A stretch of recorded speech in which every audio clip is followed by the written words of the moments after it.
Cary Grant.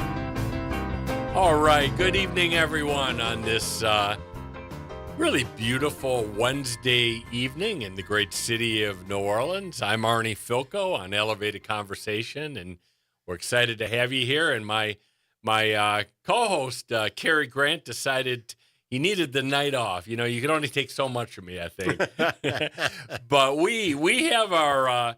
we'll call him the regular interim co-host. The regular interim co-host. How's that? Mr. Walter Leger is with us tonight again. Walter, thank you for joining us. Hey, my pleasure. It's been a little while. It's nice to be with you, Arnie. Yeah, it's been probably a month or maybe a couple months. At least a month, yeah. But we have fun Y'all together. managed well without me. Oh, yeah. we try.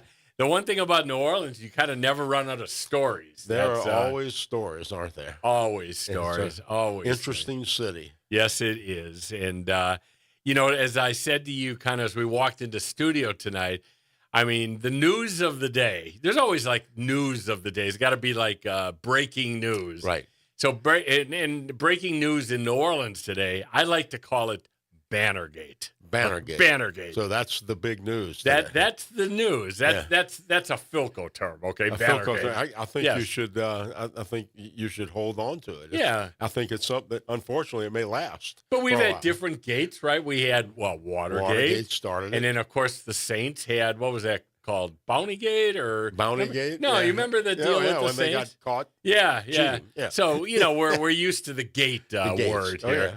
But in case anybody did miss it. And first of all, if you don't know what I'm talking about, where have you been for the last 2 hours? Because my predecessor host, Gerard Stevens, has been talking about this for the last 2 hours on his show. Is that right? Yeah. Okay. So I'm guessing most people know. But in case you don't, what happened today was our mayor-elect had put up a series of banners on the outside of Gallier Hall. Between the columns, kind of. Between the columns, exactly. Right? That's what I heard. Yeah, and this has been done before. This is not such a novel thing. Maybe it's a little bit early because inauguration is the 12th of January. And Helena and her team said that they had received approval from the Department of Property Management. Okay, so they're doing it right because you do have to get approval. You can't just throw things up there. And apparently, our current mayor, Mayor Cantrell, heard about this and said, take it down. So she overruled the property management people, assuming there was approval. And that's the biggest. Look, I have no reason to believe that what the mayor-elect's transition team said. I mean, I don't think you would put up banners they're not cheap on your own. No, they're not cheap. And by the way, everything that's being done with the inauguration is privately funded. There are no public funds being involved, including these banners. And so I have no reason to believe that the mayor-elect would go to Gallier Hall and put up something she's not allowed. And I have to tell you, when you read Mayor Cantrell's statements today from her team, I haven't seen them. They're pretty fuzzy. I mean, I'm just going to be honest. I'm sure the banners are obscene, right? The words on the banners No, must the be banners obscene. are actually fine. I mean, they're unifying. But look, if your team, I'm not sure the mayor personally gave approval or not. I don't know about that. But if the department responsible, which is property management, gave approval, if you're Mayor Cantrell and you believe that did not happen, I would think Terry Davis, who's the communications director, would come out and say, we never gave approval. That's why we're asking. That's not what they said. That hasn't happened yet. No, they basically came out in a circular way and said, every event is unique and, you have to go through certain protocols. It was, a nice statement, but it really didn't answer the question. Okay. Right. And you're a lawyer, sometimes when you read statements, you can kind of read through the lines. You can tell. Yeah, you can kind of tell. So, it was interesting because Gerard kind of presented the question, is this petty or not? Okay. And, who do you think it's petty by? I would give a different question. To me, it's not even a question of pettiness. And there is pettiness here, and I'll talk about that in a second. Okay. I think this is just embarrassing. It's strange. Very strange. And if you're an outsider, reading this, because, nothing that happens in New Orleans stays in New Orleans. We're like That's Vegas. true. We're an international city. We are. Yep. I mean, within minutes, obviously, and one stories that a get lot of picked up. people are interested in because of the things that are so strange. Yeah, they are. Here. Right. They are. There's always a good story. Always in New a good Orleans. story. Right. But if you're reading this from, Chicago, and you're wondering, like, what the heck is going on? What the new mayor coming in put up banners. The old mayor said, take them down. The new mayor-elect says, I had approval. I mean, you're like scratching your head and saying, this is nuts, okay? And look, we're going to talk tonight about economic development and some other. I mean, these are the kind of things that really kind of put a damper on people looking at your community. They think you're a little goofy, to be honest. So, I don't know all of the facts. I'm not sure anybody does yet. I'm sure it'll come out. Right. But I kind of am leaning, and people know I'm a little biased against Mayor Cantrell. I am, okay? No, huh? Yeah, Really? I am. Oh, okay. I am. Not a big fan, okay, to say the least. But is it really necessary? I mean, Mayor Cantrell did not lose an election. This is not like being a bad sport. No one beat her. She term limited, okay? That's right. What about just being a good mayor that helps the transition, that leads into optimism in our community? Because we've had 2 incidents, Walter, this week, okay? We've had this banner issue today. Okay. And then yesterday or the day before, the Mayor Cantrell vetoed the city council budget, which...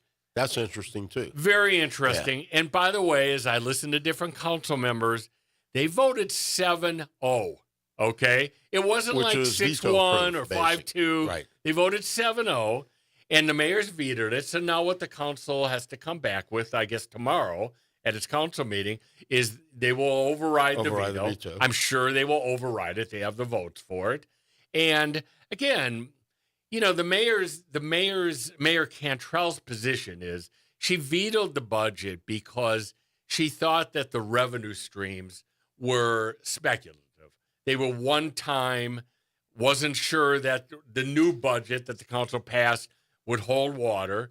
But I really There's some of that. There's a little bit of that, maybe. Well, there are some projections. But with a 7-0 vote, like you said, and you're moving on, you're really a lame duck.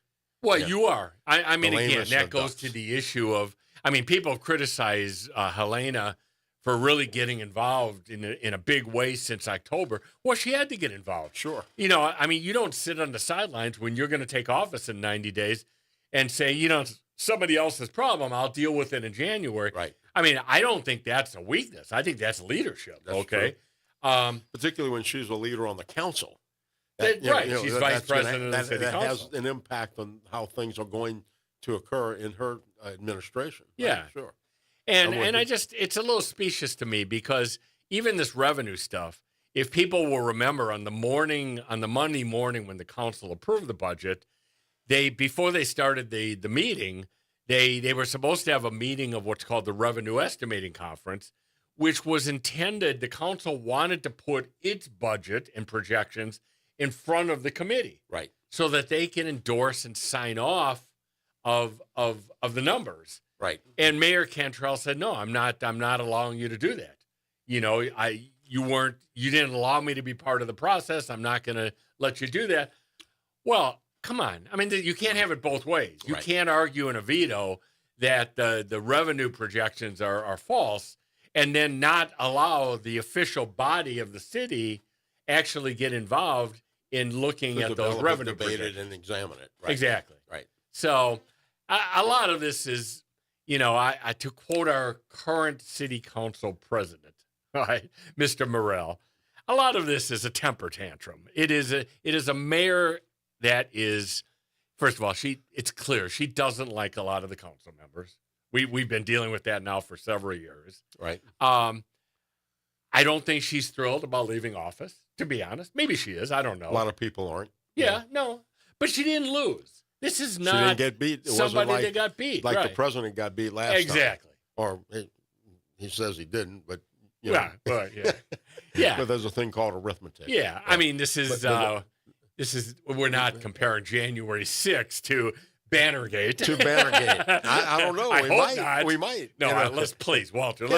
If Bannergate elevates in the coming days to the big issue of the city of New Orleans, man, we got major problems in this city. You may see make New Orleans great again. People attacking Gallier Hall. Yeah, we could. Yeah, it's possible. We could. We could. Oh God. Well, that was the news of the day here. All right, and I honestly missed it. I was somewhat. Well, working you're a busy for a man. Look, for those that I was seeing you on camera, okay, because we have social media here. You're all look. I'm like a slob, jeans, and you're always impeccably I'm in my dressed. work clothes. You are. Yeah, you are.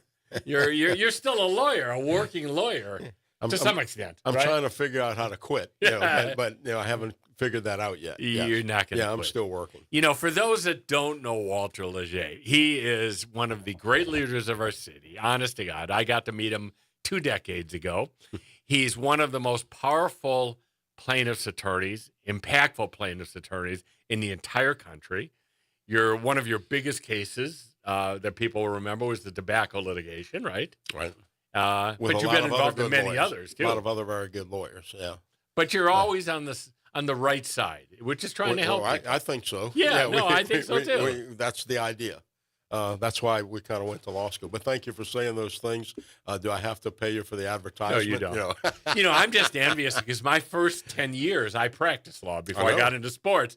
But I was on the insurance side, okay? Right. You're on the other side. I was like on the evil side. Yeah. And every time I was on first party insurance. So we did what's called examinations under oath. Sure. And every time I sat in a room representing the insurance company and I had to depose the citizen, right, I felt so bad. Like, I want to be on the other side doing the right thing. And well, when I graduated from law school at Tulane, I went to work with one of the big, prestigious old law firms representing oil companies, shipping companies, maritime defense insurance companies also. So I was there.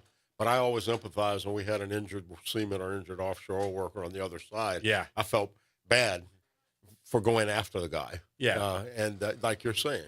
On the other hand, all sides need lawyers. Mass murderers need lawyers. They do. The tobacco companies had lawyers. Yeah. Even though their lawyers were trying to help people, their companies continue killing people. Right. But so, lawyers do strange things. But Arnie, when I met you, I would like to think I was one of the first people civically that met you when you came to New Orleans. I think that's right. And asked you to join. I guess I was close to being chairman of the Chamber of Commerce. I asked you to join the board of the chamber. Mm-hmm. We didn't even know each other, but we kind of indirectly knew each other from baseball. Interestingly. Yeah. You and I were smart enough to know that lawyering is fun and provides a pretty good living. But sports are much more fun and enjoyable. Right. And we'll talk some baseball maybe tonight because this is a great part of the year because trades are being made. And by the way, in case anybody's listening and knows, one of New Orleans' finest, Ron Washington. Yeah. Yep, absolutely. Just landed a new position. I did not know that. With the San Francisco Giants. Spectacular. He is going to be, I think it's the infield coach. And awesome. Ron is one of the most decent guys. And, he was the manager of the Anaheim Angels last year. Right. Ran into some health issues and had to kind of step down. And we saw him a few weeks ago at Major League Baseball Youth Academy. And he was doing his thing. He was teaching kids and all that. And I asked him, I said, what do you think you're going to do next year? And he said, man, I just so want to get back into the majors. So congratulations. Good. Yeah. Fantastic. That's right. But yes, I've made a couple of Christmas parties over the last week or so. And it's amazing how many people that I see say, hey, what about baseball? We're going to get baseball back. We're so sad we don't have it anymore. So, a lot of people continue to talk about baseball. And I remember one woman in the group was talking about how boring baseball is. And one of the guys was trying to explain to her, let me tell you the intricacies. And it was an interesting conversation to have. But yeah, sports, football, basketball, baseball, they're all different. Yeah. But they all do attract people and they bring us together. They do. They do. They bring us together. Yeah, that's the best thing about sports. And I think we have, what's the name of that entertainment group? The banana. What's it called? The banana. Oh, the Savannah Bananas. The Savannah Banana are coming to New Orleans. They are, and they're already sold out, I heard. Is that right? Yeah. I mean, that's a wild, in case you don't know, there's just a wild and crazy bunch of really good baseball players that act crazy and silly, and, and they're drawing record crowds, and people come and watch the entertainment aspect. But they're good they're really actually good baseball players. Yeah. Yeah. They're like the Harlem Globetrotters. That's a good analysis. Our analogy. The Harlem Globetrotters of baseball, I guess. Do they have a Washington Generals that they never lose? They do. Yes, okay. there is a team that they play Is against. that right? That they always beat. Okay. And that plays more conventionally. While they're catching balls behind their back, they're throwing things and this, that, and the other. And I know I've talked to people that are that are trying to get tickets, but they can't. So it's kind of interesting. Yeah. Well, we'd love to hear from you tonight on any topic. Banner gates, baseball, some of the stuff we're going to talk about. 504-582-9422. I'm anxious to go back and read the story to try to find out what these banners actually said. Now you got to go read it. And I'm sure there's nothing really offensive on Nothing. But, they were unified. I remember actually. kind of seeing them just going down St. Charles Avenue. Yeah. But I never didn't pay much Well, attention because you see them all the time. Yeah, absolutely. Yeah. We'll come back and talk Bannergate a few more minutes when we get back, and some other topics. But we'd love to hear from you as well. Be back in just a minute.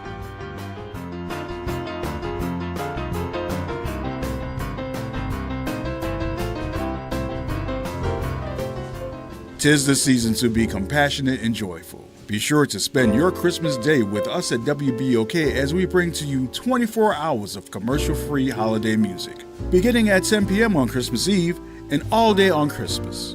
Let WBOK bring joy and happiness to you with our holiday music on this festive occasion.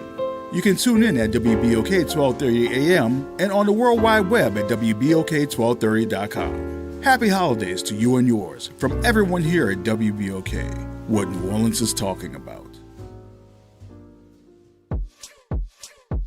Hey WBOK family, Ron Richardson here, host of Conversations with Ron Richardson. Join me this Saturday live from 9 a.m. until 10 a.m. as I welcome special guest Miss Mallory Rivard from Bayou Orthotics and Prosthetics. She will be joining me to discuss the different types of services Bayou Orthotics and Prosthetics offers to those that are in need of artificial limbs and different types of orthotics. This Saturday right here on WBOK 1230 AM, streaming worldwide on WBOK1230.com. Peace and love, and remember, healing and recovery start with you. Season's greetings from our family at the Blues Buffet. Hey, this is Jay Boogie with the Blues Buffet. You know, Christmas Day is special and so is the music. So get ready for a family feast of sound. It's the special Christmas edition of the Blues Buffet, playing your favorite holiday classics for the entire family. Tune in Christmas Day at 3 p.m. for the best Christmas music mix on the planet. That's on AM 1230 WBOK, what New Orleans is talking about. On Auto Trends with JeffCars.com, here's a snippet of some of what we cover. GPS pioneer Gladys West. We worked long hours computing trajectory orbits and satellite orbits, trying to get the data and everything correct enough. Auto analyst Mark Bland. 14 new vehicle deals that happen in this country out of every 100 that women don't have a fingerprint on. To tune in, check out Auto Trends with JeffCars.com, Saturdays at 4 p.m. on WBOK, what New Orleans is talking about. Ho, ho! I'm D. Riley, host of the 90s Hits, inviting you to kick it with me this Christmas night at 7 p.m. I'll be playing all your favorite R&B jams from the 90s, plus your Christmas favorites, right here on WBOK 1230 AM, or listen online at WBOK1230.com. WBOK, the station you listen to longer. WBOK, online at WBOK1230.com. Hi, I'm Monica Pierre. And I'm Sally Ann Roberts, and we are the host of your Power is On Gospel Music Show on WBOK Sunday mornings. Best wishes this time of year. Remember, it's all about faith, family, and food. Happy holidays, everyone. Enjoy. And remember, your power is on. The Arnie and Cary Show with Arnie Filko and Cary Grant. All right, we are back. Don, hold on just a second. We're going to take Alicia, and we'll get right to you. Hi, Alicia. How you doing tonight? Hi, Arnie. I'm great. And to Mr. Leger, I'm calling because did I hear him say that the Savannah Bananas are coming to New Orleans? The Savannah Bananas are coming to New Orleans, yes. I haven't seen that. And remember, Arnie, I recruited you to go get them and bring them here. They're coming. They are coming. When is it, Walter? I'm not sure. I'm not in a couple of months. Well, in the break, we'll look it up and see if we can tell you. Yeah. I know. I've been told the tickets are sold out, but that doesn't mean you won't be able to get them eventually. We'll see. You know, Alicia, if tickets are sold out, Walter is the best contact in the city. Though he can work magic. Yeah, I can work magic. We got them. But honestly, we'll try. Anybody that's listening tonight, we'll try. 4 tickets. Anything to promote baseball, if you want to call that baseball. Hey, Alicia, I got a question. I love it. Alicia, I got a question for you. I know you're deeply involved in public education and have been, I'm sure, following and involved in the Leah Chase school issue. In all things, but go ahead. Is there any I know there were meetings today and tomorrow the school board is taking do you have any update that you could provide the listening audience with? I don't have an update, Arnie, and this is the way I feel. The school board already knows how the people feel. The school board knows how the community feel. And when Dr. Batiste had recommended Leah Chase as a direct run, they knew then. And we kind of felt also that they were not 100% behind it. But there's no choice. They already know how the community feels and what the community wants. And then you just need to do what they have to do. Yeah. Well, it'll be interesting. It's a really big issue. And I'll be honest, I've kind of stayed away from it. I almost have to recuse myself because the Chase family and my family we have a nonprofit together. I'm a huge fan of all of the Chases, and I know this is a very emotional, important issue to the family. So I'll be very interested, and we'll report on it tomorrow night. But I'll be very interested to see what the school board, decides. Can I say this, Arnie, before I leave? I want to hold Mr. Leger on the dime for 4 tickets for the Savannah Bananas. And I also want to let you know, because I know you were deep into baseball, my grandfather's brother was in the Negro League, and he played for the Gulfport Panthers. No kidding. That's fabulous. Really? That was tremendous baseball played with the Negro League. Yeah. But by the way, I have a special for you. I have the dates of the game. There are two nights they're playing in the Superdome. March 14th and March 15th in the Superdome, and the team that they play against is called the Party Animals. The Party Animals versus Savannah Bananas, March 14th. That's a Saturday, and Sunday also the Party Animals versus Savannah Bananas. Yeah. Either one and either team, I'm sure it's going to be a great time. And are tickets available? Does it say? I'm looking I'm looking at my iPad. It looks like there are tickets available. All right, Alicia. I'd go after them right now. What's the website that Alicia and others could go to? It's eventticketcenter.com. If you Google, all I did was Google Savannah Bananas schedule, and what came up was boom, March 14th, March 15th in New Orleans in the Superdome. All righty. All right. Well, thank you, Alicia. Okay. Hey, listen for a second. I'm going to let you go, but listen for a second because I want to talk about something involving the Negro League. So just hold on one second, but I'm gonna let you go here. So Walter, I plug this every once in a while, but she referenced it on January 17, which is a Saturday. The nonprofit that the Chase family and my family have, which is called the Starting Block. Right. We are taking upwards of 50 New Orleans youth, high school youth, to Selma and Birmingham for a sports and civil rights trip. Wow. We'll go to Selma, obviously, cross the bridge, talk to history. We'll go to Birmingham, see the 16th Street Baptist Church and other sites. And then we will end it at Rickwood Field, which is the oldest baseball stadium in the country. Wow. And it is where they played segregated baseball. You had in the afternoon, you had white baseball being played there. In the evening, it was African-American or vice versa. It has so much history. So to Alicia and anybody else that's listening, we still have some spots available. So if you have a teenage son or daughter, it's totally free, and you would like them to go on the trip, you go to www.thestartingblocknola.com.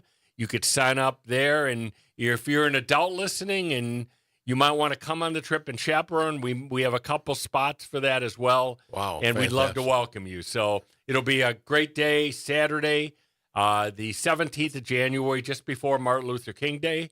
And obviously, we've done this trip more than a dozen times now, and the kids come back with it and learn so much history. So that's fantastic. Just wanted to make sure people continue to be aware. Well, I was at a little Christmas party at a law firm before I came here, and one of the judge's law clerks in a case that I have came up, and we were talking, and somehow baseball came up, and he was telling me his father played baseball in Cuba. And Cuba, baseball is spectacular in Cuba. And we've been to Cuba a few times. We were actually the group that eventually bought the Zephyrs before they changed their names to that ridiculous thing and moved. We were about to bring a AAA baseball team to Havana when things started, falling apart, and this administration shut Cuba down. But Cuba was fantastic. Fidel Castro used to claim that he played minor league baseball. No one could ever prove it, but no one ever really argued with him about it. Yeah. We're going to take Don, but I'm going to share with you afterwards a Cuba story that you'll enjoy, and hopefully our listeners will as well. Don, you there still? Don? Yes, sir. I'm here. Hey, good evening. How are you tonight? Hey, Don. All right, sir. Good to have you back. Standing in double for Cary Grant, it's a tough act, but you do a very good job. How you doing, Mr. Felco? Filling in for Cary. It can't possibly be done. But I'm here anyway. Yeah, you're on the set. You're on the set for Cary Grant. I'm on the set for Cary Grant. He sure is. Doing a good job. What's going on, Don? You have your own chair, Mr. Leger. You have your own chair.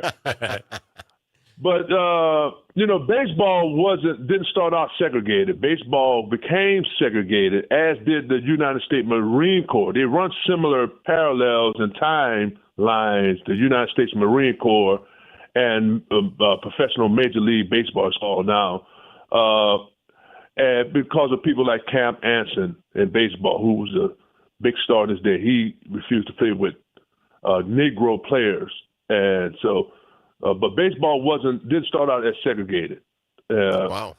But I want to, when you had Mr. Leger on, he mentioned Tulane. Roll wave, okay? Roll wave this Saturday. We're going up into Mississippi.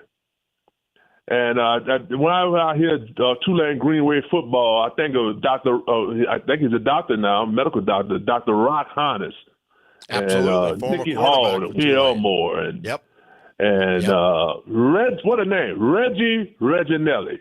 Reggie Reginelli. And all those great Tulane Green Waves player who played for the university and represent that university. So I think he was on that team. They had a scandal in basketball, but I think he was on that Tulane team that beat LSU for the first time in 25 years. Back when I was at Tulane Law School and just graduated from LSU. What do you think, Don? You think they got a chance on Saturday? Oh, no doubt about it. They always have a chance because this is a new season. This is a new season. They played early in the year. That's true. And they have a great season. A great chance, more than a great chance. They're gonna play. Yeah, they're gonna play, and it's a great thing for a private university. First of all, they don't have the big state budget, flagship, and all that type of stuff. And they represent the group of five, along with James Madison. And that coach from James Madison, by the way. The coach that coached James Madison, I think he went to Indiana. That's right. He took another position. Yes. And, so the former Tulane coach is going to James Madison.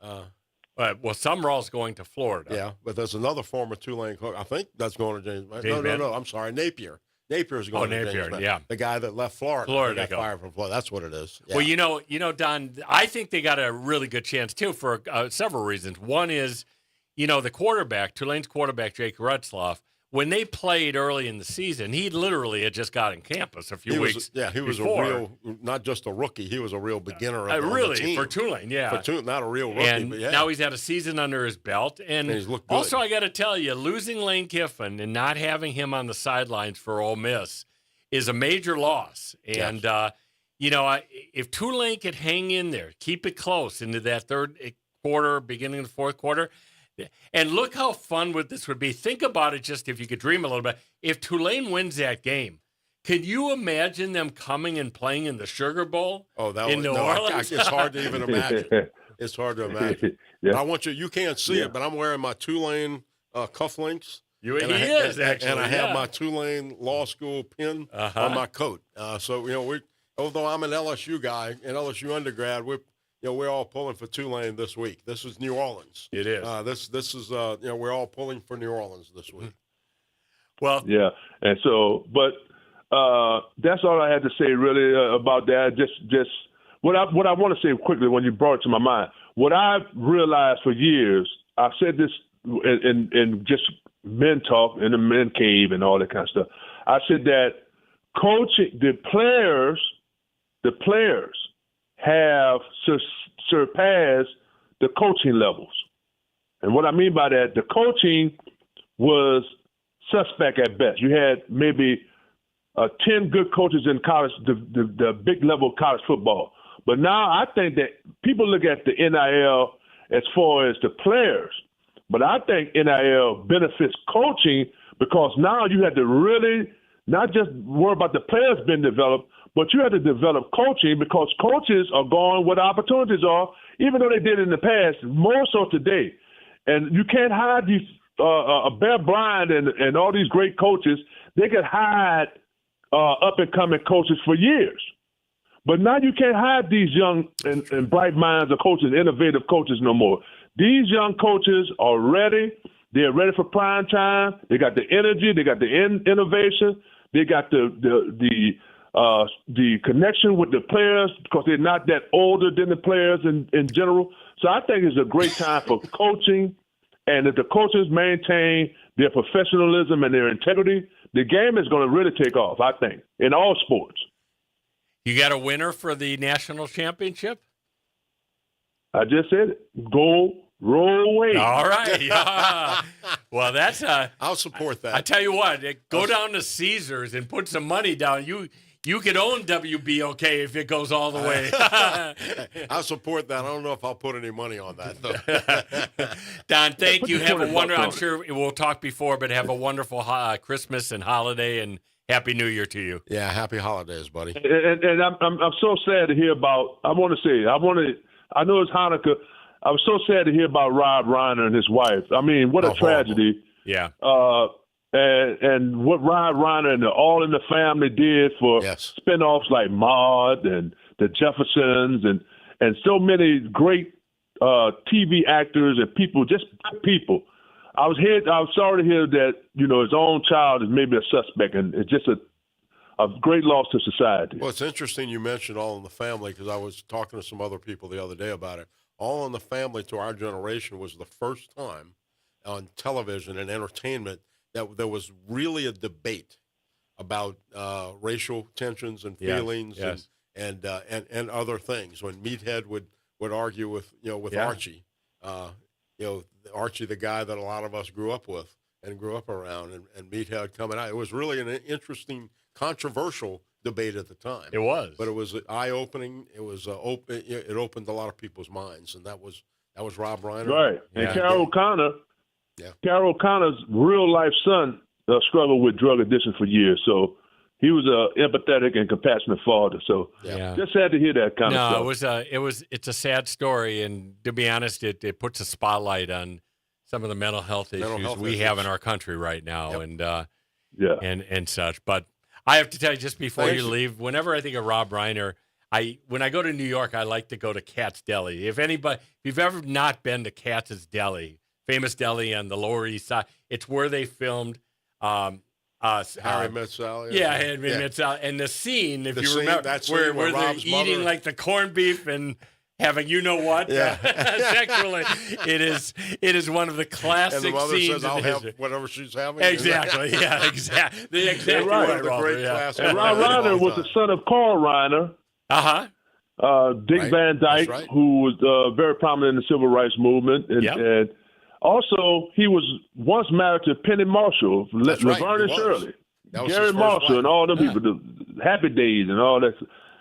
Yeah. Good stuff. Good Yeah. stuff. You're showing I'm your a age TV now, buff, Don. movie buff. So thank you very much. All right, you Thank take care. Bye. Yeah, those are some pretty good stuff. You know, Dick Van Dyke celebrated his 100th birthday this weekend. I saw that. That's yeah, just they were phenomenal. doing in theaters all over the country. They were doing, and including New Orleans. They had specials where you could come and see the old episodes. Yeah, those were good. Those one of were the good all-time shows. greats, hilarious, funny. Really good.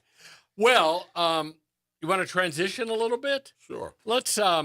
I wanted to talk a little bit of economic development tonight. Starting a little bit with the work that your son is doing. You know, in case people don't know, Walt Leger, right? Walt third. Third. Yep, I'm okay. junior. Yep.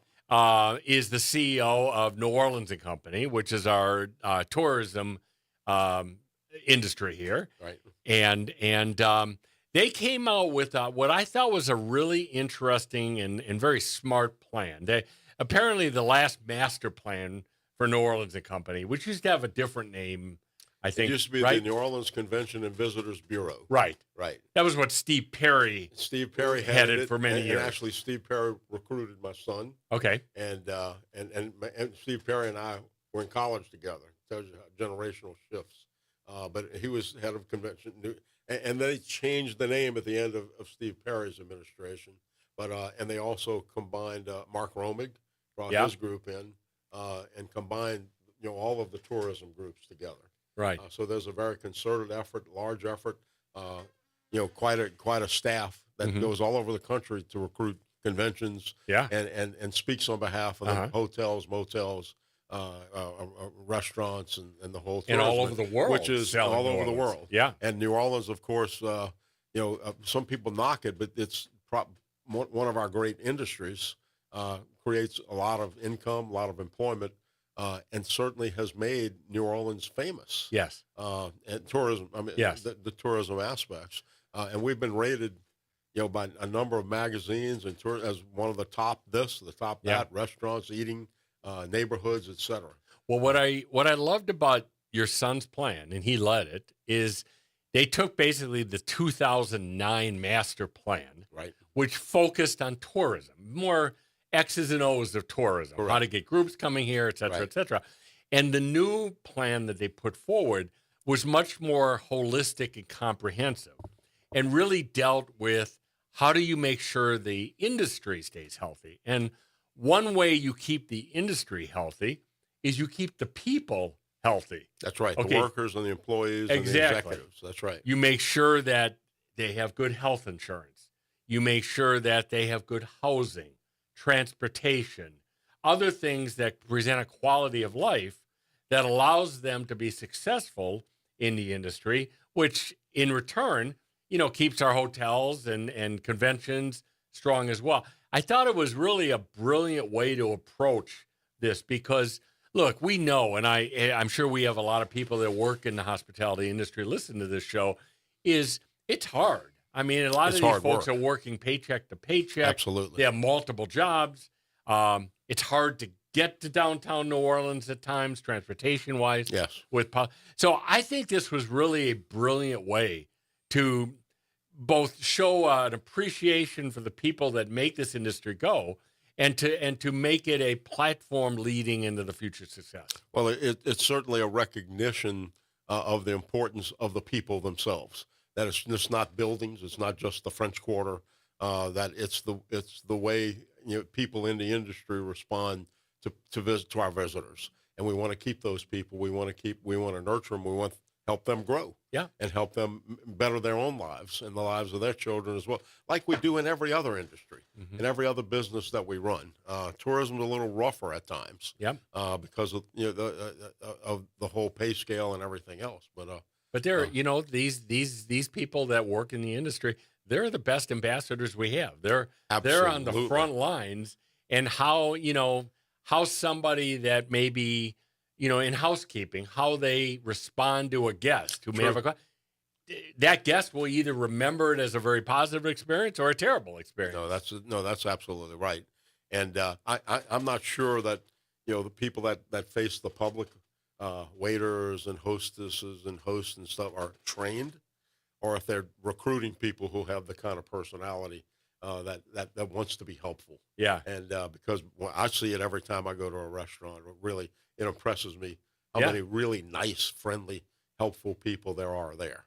Well, they need to keep them. They take great pride in their positions, and they love New Orleans. Yep. And I think that's one of the strengths of New Orleans. It's, we are a very friendly city, and you don't find that everywhere. Very eclectic and diverse population that gets along.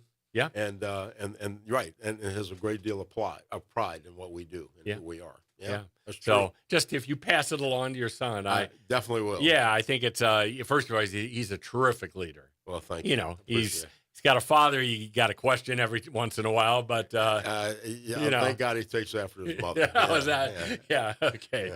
I just wanted to touch in. We're going to go to break in a second here, but I think there's some very exciting things happening economically. People may have read the last few days the Bywater Naval Facility. That's always been a great thing in my mind that we've left behind, and it looks like it's happening. Going to happen. Yeah, it looks like they have the funding now, and they're going to have a lot of affordable housing. They're also going to have some creative, artistic aspect to that. So that's going to really uplift that area downriver. My father-in-law, we lived in St. Bernard Parish. My father-in-law worked there at the port of embarkation for many years. And then as the port, as that shut down, it turned into a real eyesore. Yeah. And this was all an effort to bring it back. Yes. And, so we're very excited about it. It is. It is. And we have a couple more. We'll come back after the break because not sure people with all the other stuff that floats around, they may have missed the fact that there's a lot happening in New Orleans in a very positive way. Yes. So we will be back in a second. Again, 504-582-9422. Be back on the other side.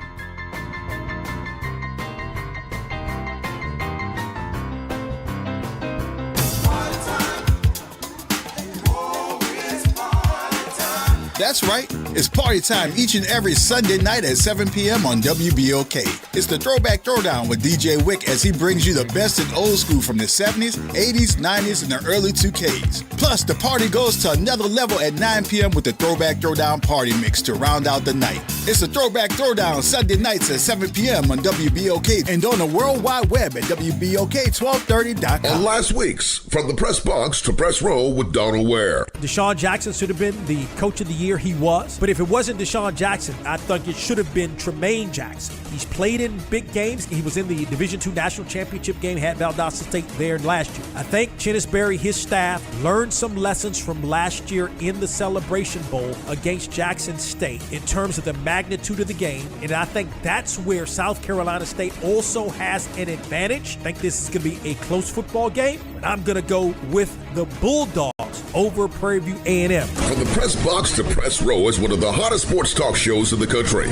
Join Donald each week as he takes you on a journey through the world of HBCU sports and pro sports and interviews with top sports and entertainment figures. That's From the Press Box to Press Row each week on your favorite station. Box to Row, Saturdays at 2 p.m. on WBOK and on the World Wide Web at WBOK1230.com. What New Orleans is talking about. Merry Christmas! Hey, this is Steve Poston, host of the Southern Soul Weekend Party Mix, inviting you to hang out with me on Christmas night at 9 p.m. as I play your favorite Southern Soul music and Christmas jams right here on WBOK 1230 AM or listen online at WBOK1230.com. WBOK, the station you listen to longer. New Orleans, are you ready for a voice that says what you're thinking? Who that, you might ask? Arrington Gavin. That's right, I'm your guy, host of the Arrington Gavin Show, giving you so much filled with bold opinions, real conversations, and zero sugarcoating. We're going to be diving into the issues that matter, politics, pop culture, and all the above, unfiltered and unafraid. Catch the Arrington Gavin Show weeknights from 7 p.m. to 8 p.m., Monday through Fridays, right here on WBOK, what New Orleans is talking about. If someone asks, yeah, let them know you listen to WBOK. Hey, what's up, good people? This is Gerard Stevens wishing you and yours the best of the holiday season. Be safe and, of course, keep it locked here. The Arnie and Cary Show with Arnie Philco and Cary Grant. All right, we're back for our last segment. Thank you for joining us tonight. I asked Walter, I said, you want to hear my Cuba story really quick? So when I was before I moved to New Orleans, my job was president of the Southern League of Baseball, Right. which is a double-A baseball league. Right. And it was 1996, and the Olympics were coming to Atlanta. And I had this idea, well, wouldn't it be cool if the Cuban national baseball team, they have to train somewhere, what if they came to the U.S. in advance to the Olympics and played in my ballparks? And my owners loved it, okay? Great idea. I took a trip down. It was kind of a secret trip to Havana. And they picked me up. It was tinted windows. It was almost like a spy movie. You were a spy. Yeah. And a day later, they picked me up. They brought me to some ministry of sport. Right. And we presented the idea. And they said, man, we love it. But we only ask one thing. You got to make sure none of our players defect, okay? And I was like, oh, yeah, not a problem, but we'll make sure that happens. And so we sold out in advance of, we had 6 games, sold out every game, every seat, from Chattanooga to Knoxville to you name it, okay? First game, okay? I'm sitting in the first row, and I have a member of my staff in the dugout, in the Cuban dugout, and one of the players comes up to the young lady who doesn't speak Spanish and starts to chirp like, I want to defect. And the protocol of the State Department, because we had to sign a deal with the State Department, was if anything ever happened like that, you immediately have to call the liaison for the government and state. So my staff member says, what do I do? I said, get out of the dugout. Okay, first of all, do nothing. You don't speak Spanish. You don't know what was said. Understand, really. And that's what she did. Ultimately, he wanted to defect, the player, and we ended up finishing the 6 games. And at the end of the 6th game, he defected. and it was a win-win. He got out of Cuba. And you got all your games in. And I got all my games in, so my owners thought I was a hero. As a former owner, even more importantly, you got the game. But it really, it does kind of, if you think about it, have to touch you that the guy wanted to defect. And he did. Yes. And he ultimately did. Yes. And you may remember this. There was a guy, I'm trying to think his name, who was an agent, and his whole business was taking Cuban players and helping them on defection. Correct. Get in. And they used to put them, because they didn't want the players part of the draft. They wanted them to be free agents. So they would put them on some island for like 3 months. Right. And then they were free agents, and they could collect a lot more money, when negotiated. But baseball was really big in Cuba. There were a lot of good baseball players, God, too. Yes. It's a shame. And, I mean, we were very close to getting a team down to Cuba back then, before, things shut down again, after it had been opened up by President Obama. We were very close. Lou Schreckheimer, went down several times. I was there with him, with Governor John Bell Edwards, almost in secret, but not really. We were pretty open about it. We brought a lot of Zephyr's gear and everything, and we'd have had real exposure. What I kept trying, you'll appreciate this as a baseball guy, I kept wondering with Lou, how are they going to make money? The people here don't have money to buy tickets. They don't allow advertising. The only advertising in Cuba were pictures of Fidel Castro or La Revolucion, projections. And what we had was a couple of large corporations that were willing to fund enough, to pay the players, to pay without advertising, just as a matter of promoting baseball in the Caribbean. Mm-hmm.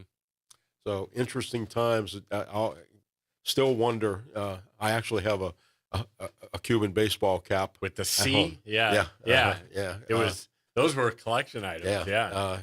Very, very interesting times. It's a shame we didn't, because baseball has been historically kind of a diplomatic thing with Central America. A lot of the Central American countries will play baseball wherever the U.S. used to have troops.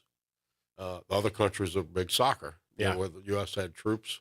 We have baseball. So, the shame is after all these years, going back to the Batista era to Castro, we still haven't really figured it out. I mean, we're still struggling with Cuba policy, and even with them gone, with the Castros gone, right? They're gone. We have difficulties. But there are a lot of biases and prejudices that are impacting the foreign policy there. Yes. Rather than, I think, that the rationalization. But in fact, Lou Schreckheimer got the idea. He was telling me to bring a team down there. He was at a National Association Minor League Baseball convention, sitting there having drinks, and a guy sitting across from him they were talking about, he used to coach. They used to, the Cincinnati Reds used to have a AAA team that they would train in Cuba. And he was down there. He was a manager, third base coach for the AAA team when the revolution occurred. Oh, my goodness. And the revolutionaries came across the field firing. And he was wounded. He showed the bullet hole to Lou Schreiber. Really? And Lou said, maybe we should bring baseball down. I don't know. We'll, it's a very passionate topic for Cuban Americans. Oh, yeah. On all sides. I mean, I'm telling you, I literally met a law clerk of a case I have, and he was explaining to me his dad played baseball in Cuba. He says he would love to go to, his dad's afraid to go back, though. And I literally gave him my card. He said, I know how to reach you, Mr. Leger. Yeah. He said, I would love to talk to your dad. I've been to Cuba 4 or 5 times and talked to him about how it is today. He's, oh, man, he would love it. He still misses it and loves Cuba, but he played baseball there. Sure. Yeah. Well, the one thing I remember, we went out to the field while we were there, and we were watching the workouts. I mean, these were serious athletes. I mean, really talented, fast, and just athletic as could be. And you could see, why Cuba was so good in baseball and boxing. Remember in the Olympics, everybody remembers how good they were. I mean, these were tremendous, very intensely competitive. Yeah. Yes. So, well, but I can tell you about one of our trips. We're passing through this New Orleans Bar Association. We're meeting with judges and legal scholars, and we're passing through a park, and there were about 10 or 15 Cuban men standing around yelling and screaming at each other. They were in Spanish, and I speak un poquito, just a little bit. But one of our guys, Jose Cott, who's a lawyer from Puerto Rico originally, he said, let's go talk to them. I said, okay. I'm thinking they're about to have a revolution. It was so loud and intense. He said they're arguing about baseball, about trades in the United States. They know about, what the Yankees are trading this guy. And that they're yelling and screaming at each other. And then he said, he explained to them, this man here is the owner of a professional baseball team. And he said, and then, Arnie, they got quiet. It was like, they were in awe. And they looked at my championship ring, and and he said, you have no idea how much they love baseball. Now. Yeah, it's amazing. It is a thing that can bring us together. Yes, absolutely. Well, Walter, thank you. The hour went so fast. It did. Really appreciate you. Maybe we got one more show next week, and we'll see. Maybe you can come back if your schedule allows.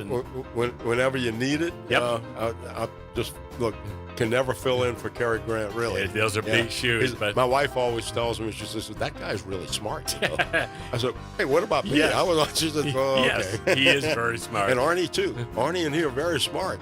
I said, yeah, well, how about me? Well, look, everybody, thank you for joining us tonight. Tomorrow night, we're going to be a best of. But we will be back next Tuesday, really for the last show of 2025. Wow. This is our, we've been on air now for 14 months, so we really appreciate all of you. Have a good evening, everyone. Thanks. We will see you soon. Happy holidays.